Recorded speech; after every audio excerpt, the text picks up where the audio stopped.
सारी की सारी, जिसको मेरे पिताजी ने चैलेंज किया और हम लोग लगातार कोर्टों से जीतते हुए आज हाई कोर्ट में इस लड़ाई को लड़ रहे हैं। हम लोग 35 सालों से तहसीलदारों की करनियों का भोग रहे हैं।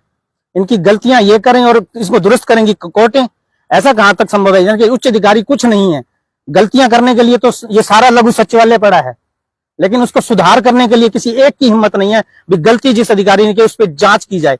मैंने एक सबसे पहले तो एक सीएम विंडो लगाई जिसमें मैंने कहा एक इंतकाल इन लोगों ने गलत चढ़ा दिया है, जिसका नाम वसीयत के अंदर ही नहीं है, जो कि रजिस्टर्ड है, उसके नाम जमीन कैसे या उसके नाम पर प्लाट कैसे आ सकता है, जिसका नाम रजिस्टर्ड विल में ही नहीं है। लेकिन ये लोग कहते हैं कि एक पार्षद द्वारा इसकी तस्दीक करी गई है कि वह वारिस है। क्या कल को आके एक पार्षद कह दे कि सचिवालय मेरे नाम है, क्या इनकी हिम्मत है? वह सचिवालय मेरे नाम कर देंगे। पार्षद कौन है जी? वो वार्ड नंबर 7 की नीलम रानी, जिसकी रिपोर्ट मुझे तहसीलदार द्वारा दी गई है, उसके द्वारा तस्दीक की गई है कि वह वारिस है, जबकि रजिस्टर्ड विल कहती है कि वह वारिस नहीं है। और जिसका वारिसनामा जो अगर एक बार वह कोर्ट में भी पेश कर चुका है, जिसको माननीय सेशन कोर्ट एजीजे शालिनी सिंह नागपाल द्वारा खारिज किया जा चुका है, और जिसकी रजिस्ट्री मैं टोहाना तहसील के अंदर खारिज करवा चुका हूं खुद अपने हाथों से। कोर्ट के डिसीजन आने के बाद ये कह रहे हैं कि ये वारिस। जब मैं एक मेरा सबसे बड़ी बात बताऊं, एक मेरा चाचा था गूंगा बहरा अपाहिज, जब मैं उसको साथ लेकर लगी सचिवालय में किसी भी अधिकारी के पास आता था, भी इसका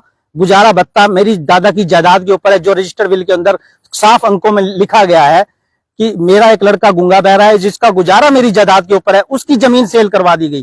क्या ऐसा हो सकता है रजिस्टर विल के बाद गूंगे बहरे की जमीन सेल करवा दी गई? वो भी केस मैंने हाईकोर्ट तक लड़ा और उसके नाम जमीन वापिस करवाई। इसी बात की ये लोग खार खाते हैं मुझसे कि इनकी रजिस्ट्रियां, इनका हिस्सा चला गया। हो सकता है इन्होंने हिस्सा पति उसके शेयर के अंदर डाल रखी हो। आज आप किससे मिले हैं? मैं अब एक समाधान शिविर में, आज नहीं, मैं आज से पहले 1 महीना पहले 16/1 को भी एक समाधान शिविर के अंदर एप्लीकेशन लगा के गया था कि इंतकाल की जांच करवाई जाए, वारिसों की सूची गलत है। लेकिन आज 1 महीना बीत गया, डीआरओ साहब की कोई रिपोर्ट नहीं है। तहसीलदार कहता है कि एक एमसी के कहने पर हम लोगों ने ये चला दी, जबकि उनके पास पुराना रिकॉर्ड पड़ा है जिसके अंदर वसीयत के अनुसार पूरी की पूरी वारिसों की सूची है। फिर भी रमेश कुमार का नाम आज दोबारा लगाई? आज मैं दोबारा लगा कर आया हूँ। फिर कहते हैं कि इसकी जांच की जाएगी। मैंने उनको बोला कि आप लोग कहते हैं कि समाधान शिविर में समाधान के लिए, और सबसे बड़ी बात देखिए सर, जिसके खिलाफ मैं एप्लीकेशन लगा रहा हूं तहसीलदार पटवारी के खिलाफ, उसी को जांच अधिकारी बना रहे हैं ये लोग, जबकि जांच एक उच्च अधिकारी द्वारा की जानी चाहिए ताकि दूध का दूध और पानी का पानी हो। अभी तैनात है मौके पे या तब्दील हो चुका है? इस चीज का मुझे पता नहीं है सर, लेकिन पटवारी तैनात है। हाँ, और आज से 2018 के अंदर मैं इन लोगों के पास आया था कि इस बुजुर्ग का गुजारा इस जायदाद के ऊपर है, और इसको ये लोग मुझे बोले, इन्होंने एक 7 सदस्यीय कमेटी का गठन किया जिसके अंदर तहसीलदार फतेहाबाद, डीआरओ और तहसीलदार टोहाना, एसपी महोदया और ऐसे 7 अधिकारियों की नियुक्ति हुई। उन्होंने मुझे लिख कर दिया हुआ है कि जब तक हाई कोर्ट का फैसला नहीं हो जाता इसमें तब्दीली संभव नहीं है। और आज जबकि हाई कोर्ट में मामला तो पेंडिंग है, तब्दीली कर दी जाती है इन लोगों द्वारा, यानी कि कानून के 2 पहलू दिखाए जाते हैं। सरकार तो कहती है घंटों में, हाँ, पटवारी द्वारा घंटों में समाधान होता है शिविरों के अंदर। ये सिर्फ फतेहाबाद में तो ड्रामा है, बाकी जगह होता तो मैं कह नहीं सकता। समाधान शिविर में अगर समाधान होता 4 महीने से मैं खुद धक्के खा रहा हूं। समाधान शिविर सिर्फ मांग क्या है जी, क्या होना चाहिए? मैं तो चाहता हूं दोषियों के खिलाफ सख्त से सख्त कार्रवाई होनी चाहिए, क्योंकि जिन लोगों ने हमें 35 साल कोर्टों में धक्के खवाए हैं, किसी एक पर तो कार्रवाई कर दो उच्च अधिकारियों। तो पार्षद के खिलाफ भी आपको लगता है कार्रवाई बिल्कुल होनी चाहिए। जो गलत तकसीद करेगा, क्या पार्षद पद इसीलिए दिया जाता है कि लोगों की गलत तकसीद की जाए?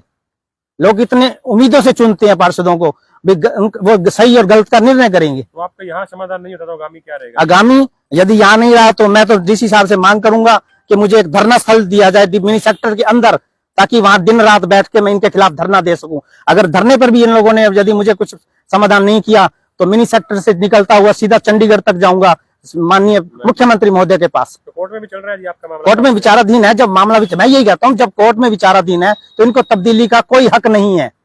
आपके पास 2 इंतकाल है जिसमें एक के अंदर, एक में रमेश कुमार का नाम नहीं है जो रजिस्टर्ड वसीयत के अनुसार है, और जो इनके द्वारा किया गया गलत, उसके अंदर रमेश कुमार को शामिल किया गया है चंद रुपयों के लिए।